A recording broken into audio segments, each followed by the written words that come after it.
कि विरोध हमारे दृष्टिकोण की जगह हमारे इंप्लीमेंटेशन के तरीके पर है। परंतु मैं इस सदन के माध्यम से देश की जनता के सामने स्पष्ट करना चाहता हूं कि ये जो विरोध है वो इंप्लीमेंटेशन का नहीं है। ये विरोध केवल और केवल महिला आरक्षण का ही विरोध किया। और मान्यवर,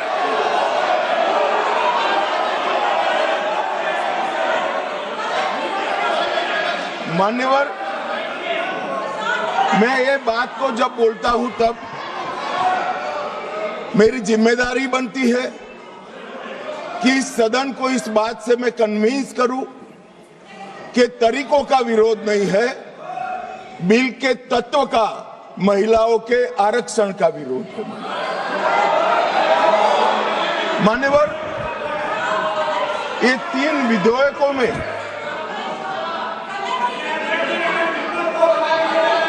अरे धैर्य रखो भैया, धैर्य रखो, अखिलेश जी समझाओ जरा। मान्यवर, ये 3 बिलों में इसका उद्देश्य मैं स्पष्ट करना चाहता हूं। पहला उद्देश्य है सरकार का और हमारे नेता नरेंद्र मोदी जी का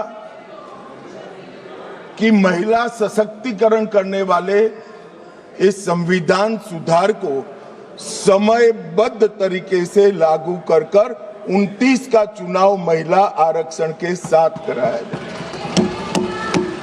इसका दूसरा उद्देश्य है एक व्यक्ति एक वोट और एक मूल्य, इस सिद्धांत हमारे लोकतंत्र की नींव में जो हमारी संविधान सभा ने तय किया था, वो सिद्धांत के स्पिरिट को यहां पर लागू किया गया।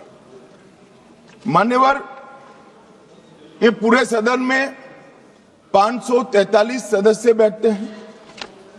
किसी की सीट में वोटर्स की संख्या 39 लाख है, किसी की 60,000 और ढेर सारी सीटें ऐसी हैं जो 70 के दशक में फ्रीज हो गए, तब से लेकर आज तक इतनी बड़ी हो गई है कि सांसद अपने मतदाता को अपना मुंह भी नहीं दिखा सकता, क्योंकि इतनी बड़ी आबादी को वो कैसे संभाल पाए।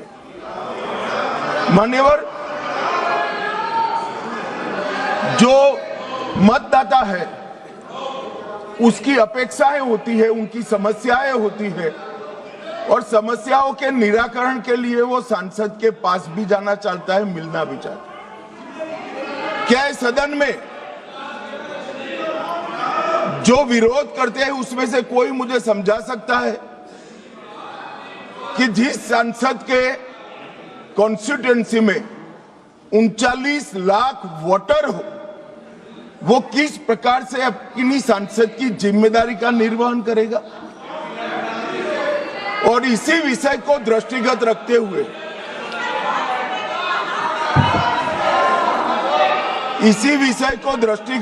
हुए हमारे संविधान में समय समय पर परिसीमन का प्रावधान किया गया है और परिसीमन के प्रावधान से ही एससी और एसटी जो जिसकी संख्या बढ़ती है उसकी सीटें भी बढ़ने का प्रावधान है। तो एक प्रकार से जो परिसीमन का विरोध कर रहे हैं वो एससी और एसटी सीटों की बढ़ोतरी का विरोध कर रहा है, वो ध्यान में रखें।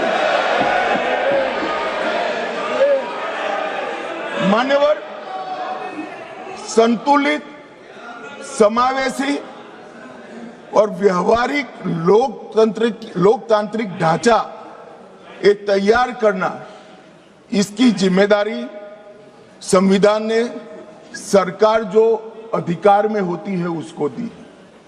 तो अभी ये जिम्मेदारी नरेंद्र मोदी जी की सरकार को दी गई है। उनको पसंद नहीं है, मगर ये तो देश की जनता निर्णय करती है। वो वंश परंपरागत नहीं होता है, वो लोग चुनकर भेजते हैं। संघीय संतुलन बनाने रखना, लोकसभा में जनसंख्या के अनुरूप प्रतिनिधित्व आना और राज्यों की शक्तियों के बीच में भी संतुलन बनाना, ये परिसीमन के उद्देश्य संविधान सभा की चर्चा और हमारे संविधान में परिसीमन का जो जिक्र है उसमें कहे।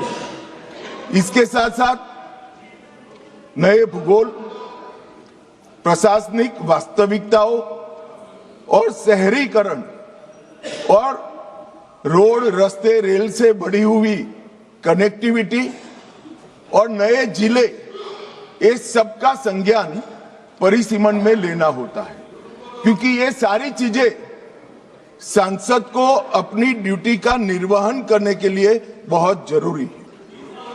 मान्यवर, संविधान के अनुच्छेद 81, 82 और 170 इसके अंदर ये सारे सिद्धांतों को समाहित किया गया है और उसी के निर्वहन के लिए नरेंद्र मोदी जी के नेतृत्व में सरकार ये संवैधानिक सुधार लेकर आई। महिला सशक्तिकरण, समान प्रतिनिधित्व और संतुलित संघीय ढांचे का निर्माण करने की जिम्मेदारी के निर्वहन से ही आए। मान्यवर, कई सारे सदस्यों ने अनेक प्रकार की आशंकाएं व्यक्त की।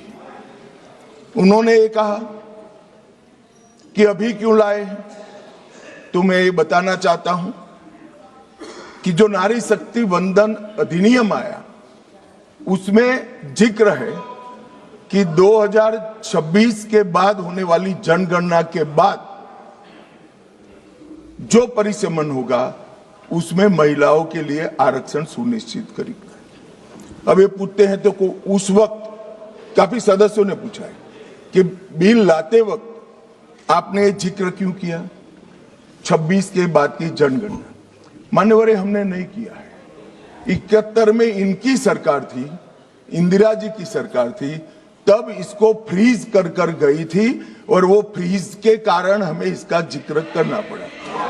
वो फ्रीज की हुई सीटों की संख्या उठाते हैं तभी ये नारी शक्ति वंदन अधिनियम का इम्प्लीमेंटेशन होता है, इसलिए हम लेकर आए।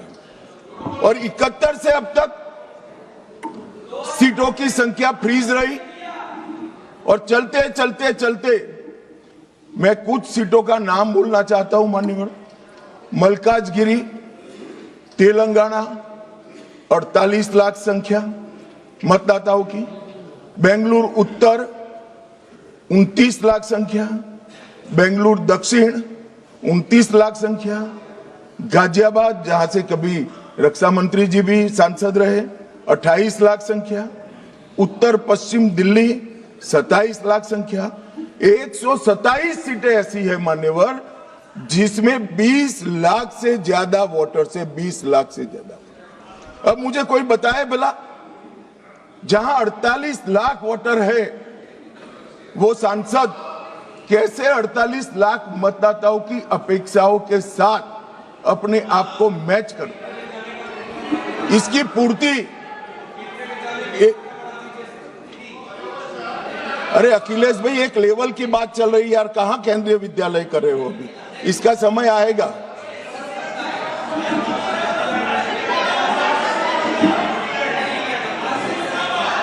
मान्यवर, इनकी बात कहने दो तो जरा स्तर मालूम पड़े। अध्यक्ष महोदय, जो आंकड़े बता रहे हैं माननीय मंत्री जी, हम केवल ये जानना चाहते हैं किस सेंसस के आधार पर ये जो आंकड़े बता रहे हैं, क्योंकि जो गाजियाबाद का आंकड़ा बताया जा रहा है वो बहुत कम बताया जा रहा है। आज की परिस्थिति में हो सकता है वो दुगना हो। मैं यही कह रहा हूं, ये पुराना है, मैं यही कह रहा हूं, अगर डिलिमिटेशन करने दोगे तो नया आ जाएगा और एक की जगह दो सीटें बन जाएगी। मान्यवर, उनको ये भी पता नहीं है कि वो अपने स्टैंड के पक्ष में आर्ग्यूमेंट दे रहे हैं या विपक्ष में दे रहे हैं। मान्यवर, 127 सीटें ऐसी हैं जहां 20 लाख से ज्यादा वोटर। अब इसमें एक व्यक्ति, एक मत और एक मूल्य, इस सिद्धांत का पूर्णतया उल्लंघन होता है। कहीं पर तो 45 लाख मतदाताओं के समूह को एक प्रतिनिधि मिला है और कहीं पर 6 लाख मतदाताओं के समूह